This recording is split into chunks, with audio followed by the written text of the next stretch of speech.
Conociendo el Porfiriato. Muy buenos días a todos los que nos sintonizan en este canal. Nosotros somos alumnos de la Escuela Normal Urbana Federal Profesor Rafael Ramírez, ubicada en la capital y ciudad de Chilpancingo de los Bravo. Una de las principales finalidades que le sirven al docente en formación es que conozca la historia de la educación en el desarrollo histórico de México. Por eso, la realización de este video va enfocado a rescatar los saberes y conceptos más significativos en el periodo del Porfiriato, 1876-1911. El Porfiriato, comprendido como un periodo significativo para nuestro país, abarcó desde el año 1876, con el derrocamiento del entonces presidente Sebastián Lerdo de Tejada, con el famoso Plan de Tuxtepec, realizado en Oaxaca en el mismo año. En ese entonces, como el país no contaba con un presidente, se convocan elecciones presidenciales y se dan como ganador a don Porfirio Díaz. Después del gobierno de Díaz, Manuel González es presidente en el periodo de 1880, hasta que don Porfirio Díaz es reelecto en el año de 1884, en el cual el gabinete estaba integrado por ciertos grupos como lerdistas, juaristas, tuxtepecanos, positivistas y conservadores. Esto sirvió como estrategia para tener un mayor control y relación en las formas de trabajo. En los grandes periodos que tuvo Porfirio Díaz se pueden ver avances en México. Se construyeron más de 19,000 kilómetros de vías ferroviarias gracias a la inversión extranjera. El país quedó comunicado por la red telegráfica.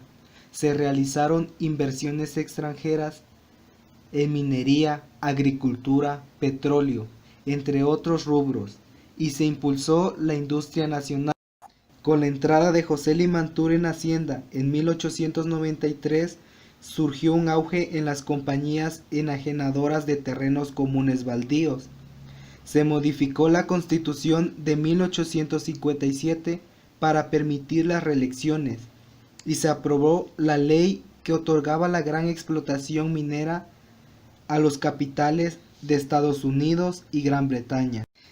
Limantur, tras la crisis de 1892, abrió al país a la inversión extranjera y promovió la creación de nuevas industrias.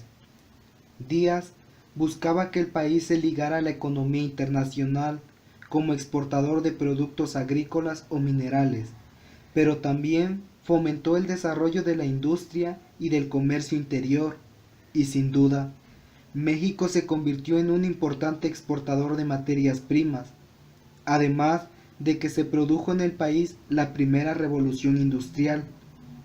Pero se trató de un desarrollo desigual que benefició solo a algunos sectores, regiones y grupos. El clero recobró gran parte del poder perdido con las leyes de reforma y la Guerra de los 3 años. Bajo el régimen de Porfirio Díaz pudo seguir obteniendo diezmos con toda regularidad, afectando así a los sectores desposeídos tanto en el campo como en las ciudades. En el campo también afectaba a los pequeños propietarios, ya que el clero concentraba altas cantidades de semillas, productos del diezmo de los indios y de los pequeños propietarios. Ya concentrada la producción, la vendían a precios más bajos, logrando obtener jugosas ganancias, dado que no le costaba nada esa producción. Así, los compradores preferían los precios del clero y no de los productores. En este periodo se continuó el esfuerzo iniciado con Manuel González por superar la educación en todos sus niveles. Hombres de la talla de Joaquín Baranda, Ezequiel Chávez, Enrique Rexamen, Ignacio Manuel Altamirano y Justo Sierra Méndez le dieron lustre a este proceso que incluyó desde los jardines de niños hasta la educación superior, pasando por la formación de maestros. Tras su gobierno y con el lema de paz, orden y progreso, el presidente Porfirio Díaz logró mantener al orden al país sacrificando la libertad. Díaz, con ayuda de los científicos, elaboró los proyectos que llevarían a México al desarrollo. Durante su gobierno se optó por el pensamiento positivista que buscaba el desarrollo del país. En ese entonces se fortaleció al ejército para que en nuestro país los opositores no provocaran escándalos. Con el fin de asegurar el respaldo y la lealtad de los jefes militares, Porfirio Díaz otorgó a varios de ellos el mando político en casi todos los estados de la República. A otros les concedió diversos privilegios, recompensó a los oficiales con cuantiosos salarios y toleró los actos de corrupción de todos ellos. Como su gobierno fue una dictadura militar, las manifestaciones de los obreros, campesinos y las críticas al porfiriato eran constantes, por lo que también lo fueron las represiones. Cualquier crítica o manifestación de inconformidad eran sofocadas violentamente. Los periódicos donde se publicasen los atropellos cometidos por el dictador eran clausurados. Algunos periodistas se les convenció cambiar de idea mediante sobornos. Sin embargo, muchos otros mantuvieron sus opiniones, padecieron persecuciones, cárcel o destierro, y varios de ellos fueron asesinados.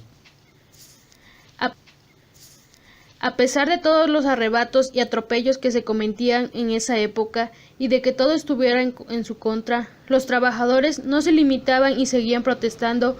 A lo largo del porfiriato estallaron más de 200 huelgas tan solo en las industrias. Los movimientos obreros más importantes fueron la huelga de Cananea y el movimiento de Río Blanco. En el transcurso del porfiriato, solo los grupos más acomodados tuvieron acceso a la educación y cultura. La mayoría de los campesinos, obreros y gente pobre en las ciudades carecía de recursos para asistir a la escuela o para relacionarse con los centros de difusión de cultura. En 1910, el analfabetismo constituía aproximadamente el 80% de la población. Entre 1889 y 1890 se realizó el primer Congreso Nacional de Instrucción Pública, el cual estableció que la historia se enseñaría en todas las escuelas primarias del país porque era una materia esencial para crear los sentimientos que unificarían a la nación. El gobierno de Porfirio Díaz impulsó considerablemente la educación pública mediante los congresos pedagógicos nacionales, la creación de escuelas normales, la modernización de escuelas primarias, la edición de la revista y periódicos de carácter pedagógico y la acción reformadora de métodos y programas de un grupo distinguido de pedagogos mexicanos y extranjeros. El grupo de científicos también impulsó la educación, imponiendo los criterios para la orientación oficial de la educación.